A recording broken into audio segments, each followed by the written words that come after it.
بسم الله الرحمن الرحیم. د لوی او بخښونکي څښتن تعالی په نامه. دوستانو، د انټرنل لوډینګ په برخه کې د هبلر د کتاب دوهم مثال ته راځو.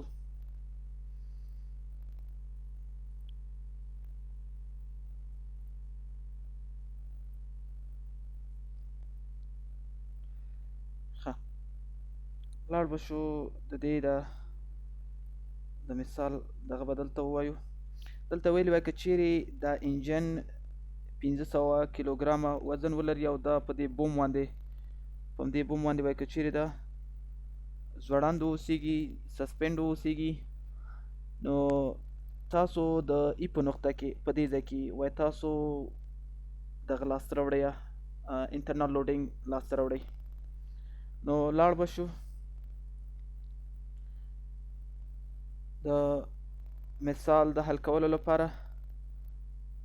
تیر درس کې موږ وویل چې موږ تاسو سره په د انټرنل لوډینګ د مثالو د حل کولو لپاره فری باډي ډیاګرامز ډیر زیات مهم دی او ترڅنګ ریاکشن. لومړی باید موږ تاسو د سټیټیک دا موضوع خلاص کړو. نو موږ ته ویلي چې دا 1500 کیلوګرامه وزن لري. نو لومړی به لاړ شئ، تاسو به د دې دا به تاسو یو دفعه دغه ته واړوئ، د وزن ته واړوئ تاسو ام ضربې جی. نو لومړی موږ تاسو به د نیوټن ته واړو، څو به شي 1500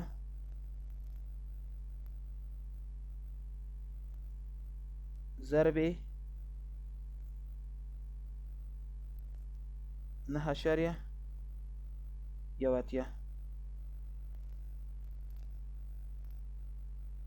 نو ډبلیو به موږ سره څونه لاسته راشي دا چې محاسبه کړو، نو تقریبا 4915 یعنی 4.905 کیلو نیوټن. د دې به ټول وزن دونه شي. ښه، اوس به موږ راشو د دې فری باډي ډیاګرامز به رسم کړو. د فری باډي ډیاګرامز د رسمولو لپاره موږ تاسو ته ویلي دي چې د ای په نقطه کې قطع لاسته راوړئ. ښه، لومړی به لاړ شو د دې ریاکشن به لاسته راوړو. ریاکشن دپاره راځو یو فری باډي ډیاګرامز رسمو په دې ډول سره. دلته ګوره چې وزن موجود دی او دا څونه دی 4.905 کیلو نیوټن. ترڅنګ دلته د ټي سی ډي دغه کیبل موجود دی، یا اف سی ډي ورته وایي یا ان سی ډي ورته وایي، خو دلته به ټي سی ډي ورته وایو، ټي سی ډي. او دلته 3 دی، 1.5 دی، دلته 2 دی که نه په دې ځای کې. دواړه په 2 کې ضربو دا به 3 شي او دا به موږ سره 4 شي. نو 3 او 4 وتر به څونه راشي؟ 15 به وتر شي له موږ سره.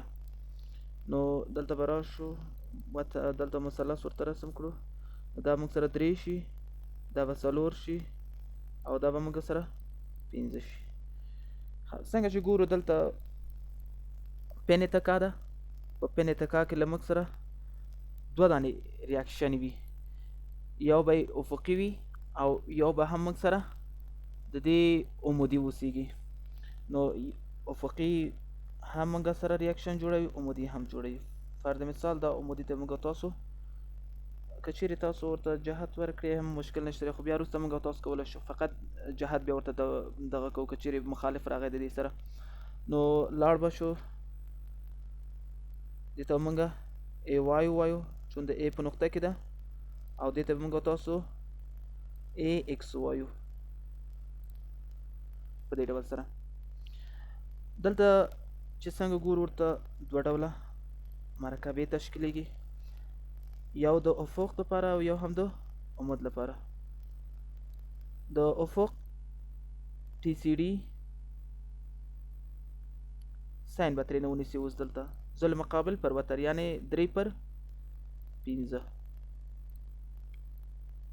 او د افق لپاره ټي سی ډي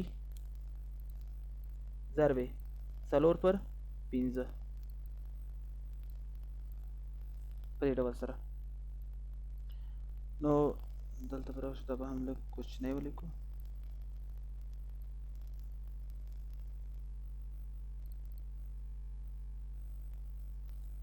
څلور اعشاریه 905 کیلو نیوټن په دې ډول سره شو. نو اوس به لاړ شو سمیشن اف ایکس به ونیسو. اف ایکس مساوي له 0 سره ای ایکس اخواته مثبت ونیسو. نو ای ایکس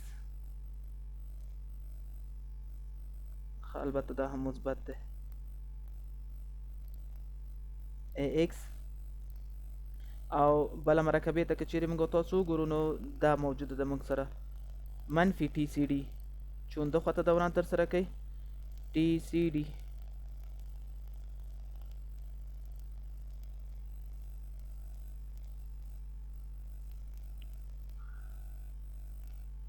په دې ډول سره ټي سی ډي ضرب 4 پر 15 سره دا مساوي شو له څو سره 0 سره. دوه دانې مجهول له موږ سره موجودې دي. نو دا شول له موږ سره څه شی اوله معادله. اوس به لاړ شو اف وای ته. سمیشن د اف ای وای دا مساوي کو له 0 سره. نو که چیرې موږ تاسو د مثال ته وګورو دلته یا فری باډي ډیاګرامز ته وګورو ای وای موجود دی را سره، ترڅنګ ټي سی ډي را سره موجود دی او دلته هم ده. نو لاړ به شو دغسې دوه معادله به ورته جوړه کړو. نه ای وای مثبت، البته بره به موږ تاسو مثبت ونیسو دلته، سمه ده. نو ای وای مثبت ټي سی ډي، ټي سی ډي هم موږ تاسو سره بره دی. ټي سی ډي ضرب 4 پر 15 3 پر 15 دی. ټي سی ډي ټي سی ډي ضرب 3 پر 15. نو ټي سی او بل نه موږ سره څه شی موجود دی دلته وزن موجود دی په خپله د دې انجن. نو 4.905 کیلو نیوټن. دا واحدات به بیا موږ تاسو په اخره کې ورته جوړ کړو خپله. دلته به راشو دا به هم درنه پاک کړم، دا به مساوي کړو له څو سره 0 سره. دا یې موږ سره دوهم معادله شوله. اوس به لاړ شو مومنټ به ترېنه ونیسو ای نقطې ته.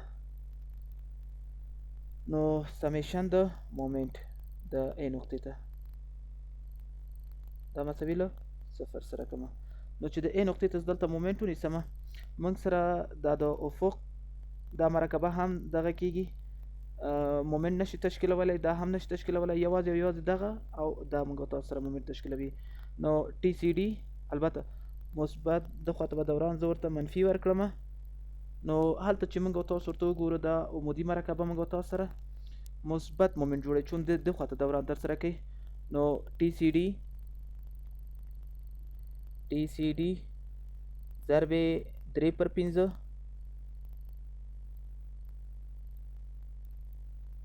ضرب بازو څونه دی دلته به اوس بازو ته تاسو وګورئ. بازو دلته موږ سره 2 دی په دې ځای کې. نو ضرب 2 او دلته که چیرې موږ تاسو راشو اوس وزن ته وګورو نو وزن 4 موږ تاسو سره هم جهت ته دوران تر سره کوي نو منفي به شي.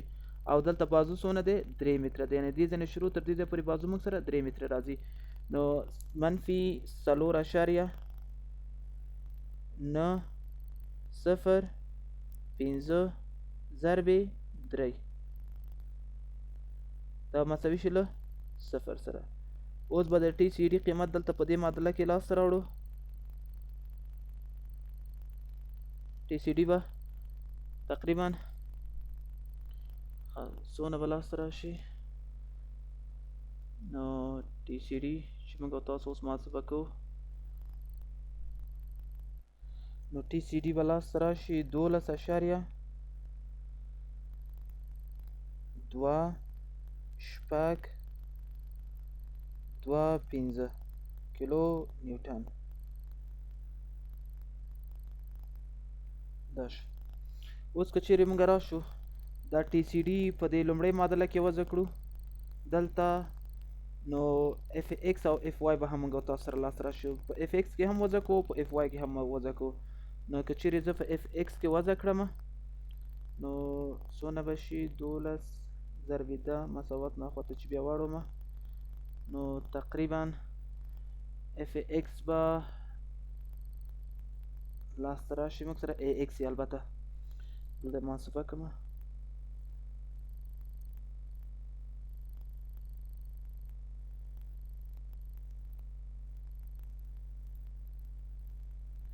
ای ایکس به تقریبا 9.81 کیلو نیوټن به لاسته راشي. 3 کیلو نیوټن هم دغسې راځي، 3 کیلو نیوټن.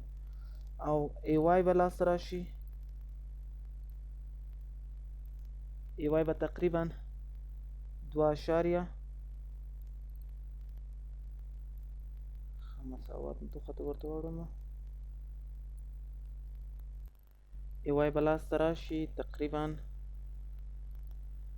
2.52 کیلو نیوټن. دا موږ تاسو سره تر اوسه پورې ریاکشن یې لاسته راغللی. ښه زه به راشم دا ټول به ولیکم ای ایکس او ای وای. ښه لاړ به شم دغلته به موږ تاسو هم دغه لږ ځای نیسي موږ سره قطعی دونه ځای نه نیسي را سره، نو لاړ به شو د دې د قطعی برخه به هم اوس خلاصه کړو. زه به لاړ شم دلته کلر. نو که چیرې زه دلته قطع ونیسم په دې ځای کې فقط موږ چې قطع نیسو هم دغلته دا برخه فقط ترې نه رانیسو، نورې برخې سره زموږ کار نه دی.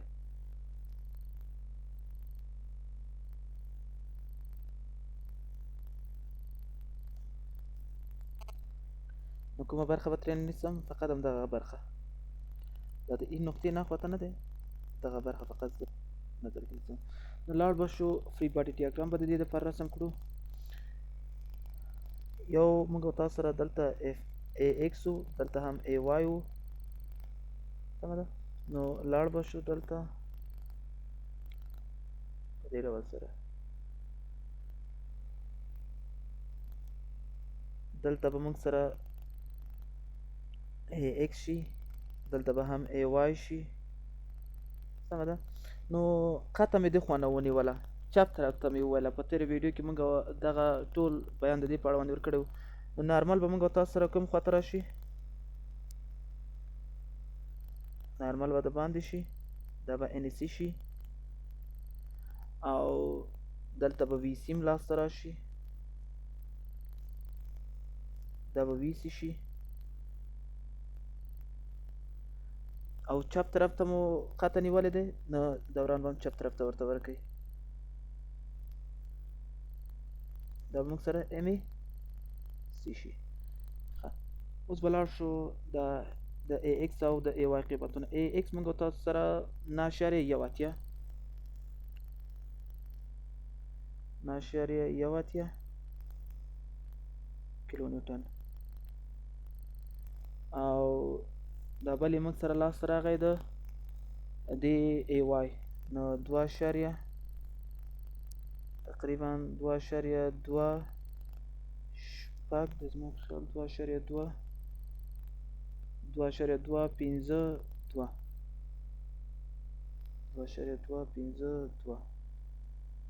کیلو نیوټن په دې ډول سره. نو اوس به لاړ شو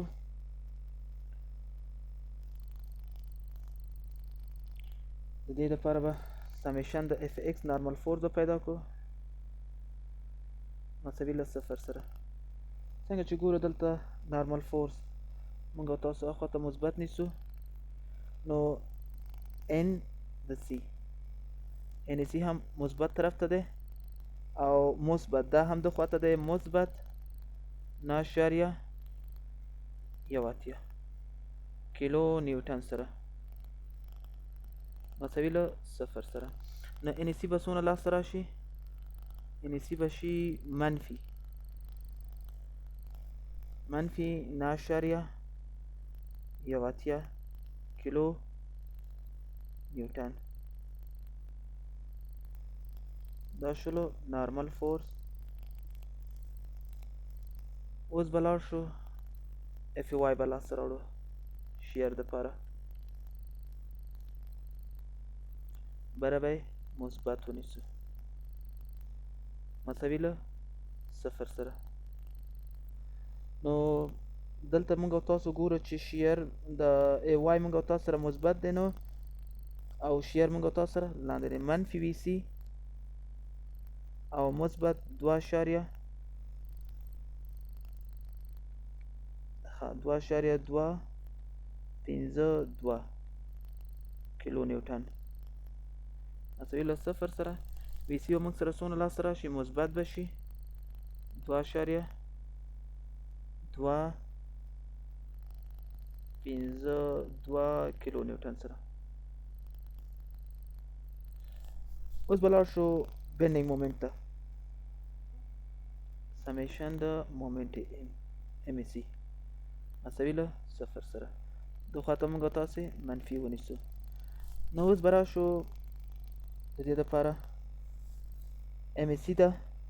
ام سی چې اوس لاسته راوړو نو چون دا په خپله چپ طرف ته دوران ترسره کوي نو مثبت به یې ونیسو ام سی او دلته دا بازو دا موږ سره مومنټ نه تشکیلوي فقط دا تشکیلوي. نو هغه مثبت دوران ترسره کوي منفي دوران ترسره کوي هم جهت ساعت عقربې 2.252 کیلو نیوټن ضربې د دې بازو څونه دی لاندې به راشو بازو د دې دلته یو دی ضربې یو متر. نو ام سی به څونه لاسته راشي؟